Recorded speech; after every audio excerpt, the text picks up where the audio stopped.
जय श्री कृष्णा। नंद बाबा की जय, यशोदा मैया रोहिणी भैया की जय, दाऊ दादा की जय, ब्रजधाम की जय। आज कहूँ ते या गोकुल में अद्भुत वर्षा आई हो। भक्त श्री गदाधर दास जी का ये पद है। भगवान श्री कृष्ण ने गोलोक धाम की दिव्य मधुमयी भगवत लीला का भूतल के तल लीला रसिक भक्तजनों को रसास्वादन कराने के लिए अपने घनीभूत परमानंद स्वरूप रस स्वरूप विग्रह को सपरिकर ब्रजधाम में प्रकट करने की मंगलमय इच्छा की। उसी समय से इस ब्रजभूमि के रजकणों में श्री लक्ष्मी का सामरस्य हो चुका है। जयति तेधिकं जन्मना व्रज श्रयत इंदिरा शाश्वतत्रयी। गोपी गीत का ये भाव है। अतएव इस ब्रजमंडल के अधिपति श्री नंद राय जी के ब्रज वैभव की तुलना अगणित सुरपतियों को अनंत वैभव भी नहीं कर सकता। इसके सामने अगणित वैभव लजाते हैं। इसी अनंत वैभव को आज पुत्र जन्म के उपलक्ष्य में श्री नंद राय जी ने श्री गोकुल में वर्षा करके लुटा दिया।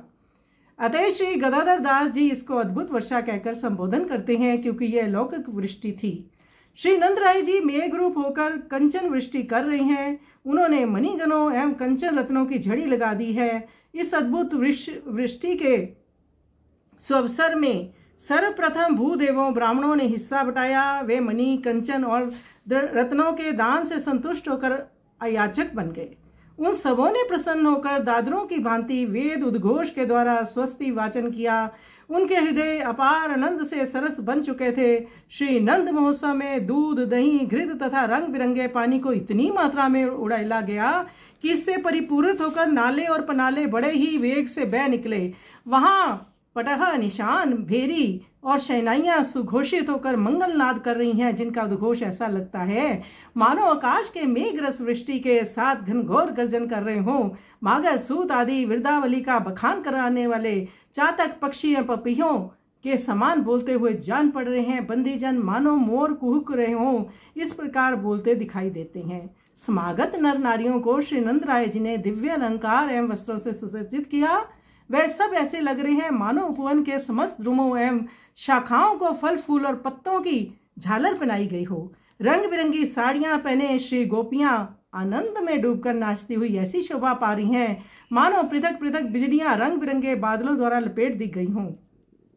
दरिद्र दावानल इस कंचन वृष्टि द्वारा शांत हो चला है। याचक सरोवर परिपूर्ण हो चुके हैं तथा श्री नंद राय जी के सुंदर यश की सरिता में ऐसी बाढ़ आई है कि उसने उभय तटवर्ती पाप, ताप और संताप रूपी द्रुम जाल को उखाड़ कर समूल नष्ट कर दिया है। इस अद्भुत वृष्टि के फलस्वरूप एक सुंदर बाल रूप तमाल वृक्ष की सृष्टि हुई, जिसे देखकर भूतल गत समस्त जीव जगत के हृदय कमलों का सहज विकास हुआ है।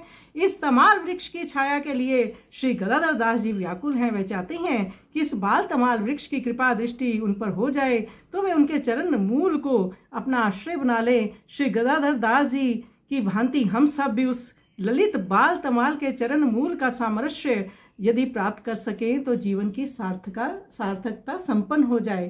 तो अद्भुत, वाह, क्या ऐसा सुंदर पद लिखा है श्री गदाधर दास जी ने। हम इसका प्रयास कर रहे हैं कि थोड़ा सा हम भी इसमें सहयोग करें। तो आइए सुंदर पद का हम श्रवण करें।